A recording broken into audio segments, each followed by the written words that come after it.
जय श्री गणेश।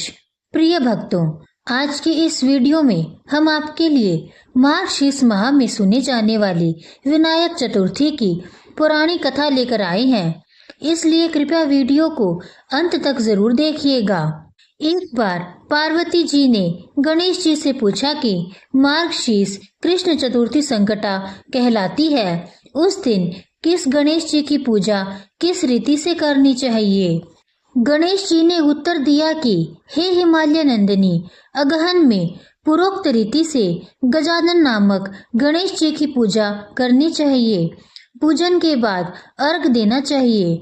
दिन भर व्रत रखकर पूजन के बाद ब्राह्मण को भोज कराकर जौ, तिल, चावल, चीनी और घृत का शाकला बनाकर हवन करवाना चाहिए, तो वह अपने शत्रु को वशीभूत कर सकता है। इस संबंध में हम एक प्राचीन कथा सुनाते हैं। प्राचीन काल में त्रेता युग में दशरथ नामक एक प्रतापी राजा थे। वे राजा आखेट प्रिय थे।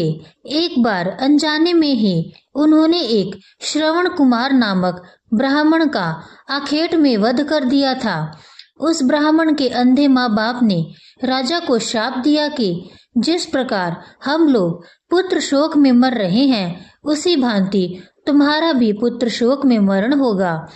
इससे राजा को बहुत चिंता हुई। उन्होंने पुत्रेष्टि यज्ञ करवाया। इसके परिणाम स्वरूप जगदीश्वर ने राम रूप में अवतार लिया। भगवती लक्ष्मी जानकी के रूप में अवतरित हुई।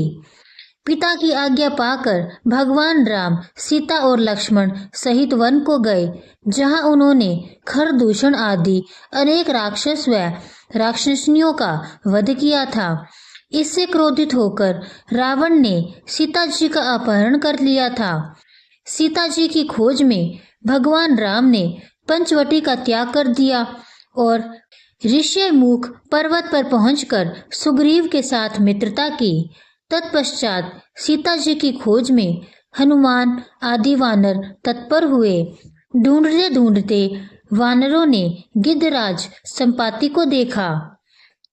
इन वानरों को देखकर संपाति ने पूछा कि कौन हो, इस वन में कैसे आए हो, तुम्हें किसने भेजा है, यहाँ पर तुम्हारा आना किस प्रकार हुआ है। संपाति की बात सुनकर वानरों ने उत्तर दिया कि भगवान विष्णु के अवतार दशरथ नंदन राम जी सीता और लक्ष्मण जी के साथ दंडकवन में आए हैं। वहां पर उनकी पत्नी सीता जी का अपहरण कर लिया गया है। हे मित्र, इस बात को हम लोग नहीं जानते हैं कि सीता कहाँ है। उनकी बात सुनकर संपाति ने कहा कि तुम सब रामचंद्र के सेवक होने के नाते हमारे मित्र हो। जानकी जी का जिसने हरण किया है और वह जिस स्थान पर है वह मुझे मालूम है। सीता जी के लिए मेरा छोटा भाई जटायु अपने प्राण गंवा चुका है। यहाँ से थोड़ी ही दूर पर समुद्र है और समुद्र के उस पार राक्षस नगरी है। वहाँ अशोक के पेड़ के नीचे सीता जी बैठी हुई हैं। रावण द्वारा अपहरण सीता जी अभी भी मुझे दिखाई दे रही है।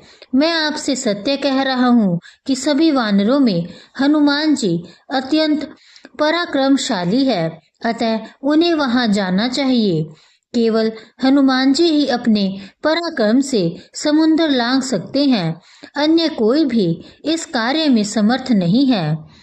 संपाति की बात सुनकर हनुमान जी ने पूछा कि हे संपाति, इस विशाल समुद्र को मैं किस प्रकार पार कर सकता हूँ, जब हमारे सब वानर उस पार जाने में असमर्थ हैं, तो मैं ही अकेला कैसे पार कर सकता हूँ। हनुमान जी की बात सुनकर संपाति ने उत्तर दिया कि हे मित्र, आप संकट नाशक गणेश चतुर्थी का व्रत कीजिए। उस व्रत के प्रभाव से आप समुद्र को क्षण भर में पार कर लेंगे। संपाति के आदेश से संकट चतुर्थी के उत्तम व्रत को हनुमान जी ने किया। हे देवी, इसके प्रभाव से हनुमान जी क्षण भर में समुद्र को लांघ गए। इस लोक में इसके समान सुखदायक कोई दूसरा व्रत नहीं है। श्री कृष्ण जी कहते हैं कि महाराज युधिष्ठिर, आप भी इस व्रत को कीजिए। इस व्रत के प्रभाव से आप क्षण भर में अपने शत्रुओं को जीतकर संपूर्ण राज्य के अधिकारी बनेंगे। भगवान कृष्ण का वचन सुनकर युधिष्ठिर ने गणेश चतुर्थी का व्रत किया। इस व्रत के प्रभाव से वे अपने शत्रुओं को जीतकर राज्य के अधिकारी बन गए। आइए अब सुनते हैं गणेश जी और माता तुलसी की एक पौराणिक कथा। भगवान गणेश के पूजन में तुलसी का प्रयोग वर्जित है। वैसे तो तुलसी जी देवी स्वरूपा और प्रातः पूजनीय है, लेकिन गणपति पूजन में तुलसी पत्र का अर्पण मना है। एक बार श्री गणेश गंगा किनारे तप कर रहे थे। इसी अवधि में धर्मात्मज की नवयौवना कन्या तुलसी ने विवाह की इच्छा लेकर तीर्थ यात्रा पर प्रस्थान करना शुरू कर दिया। देवी तुलसी सभी तीर्थ स्थलों का भ्रमण करते हुए गंगा के तट पर पहुंची। गंगा तट पर देवी तुलसी ने युवा तरुण गणेश जी को देखा, जो तपस्या में विलीन थे। गणेश जी रत्न जटित सिंहासन पर विराजमान थे। उनके समस्त अंगों पर चंदन लगा हुआ था।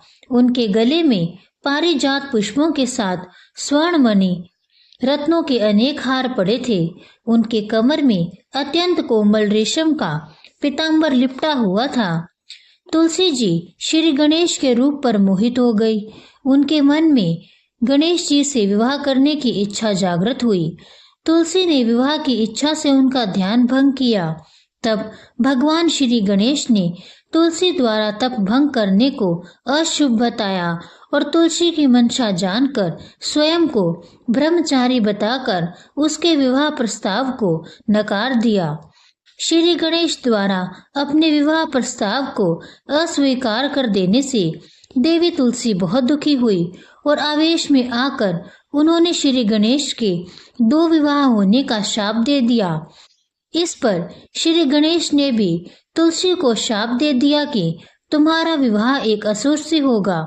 एक राक्षस की पत्नी होने का शाप सुनकर तुलसी जी ने श्री गणेश से माफी मांगी। तब श्री गणेश ने तुलसी से कहा कि तुम्हारा विवाह शंखचूड़ राक्षस से होगा, किंतु फिर तुम भगवान विष्णु और श्री कृष्ण को प्रिय होने के साथ ही कलयुग में जगत के लिए जीवन और मोक्ष देने वाली होगी। पर मेरी पूजा में तुलसी चढ़ाना शुभ नहीं माना जाएगा। तब से ही भगवान गणेश जी की पूजा में तुलसी वर्जित मानी जाती है। बोलिए श्री गणेश भगवान की जय। इसी के साथ दोनों कथाएं समाप्त होती हैं। अगर आपको आज की वीडियो पसंद आई है तो कमेंट्स में जय श्री गणेश जरूर लिखें और मेरे चैनल को सब्सक्राइब जरूर कीजिएगा। धन्यवाद।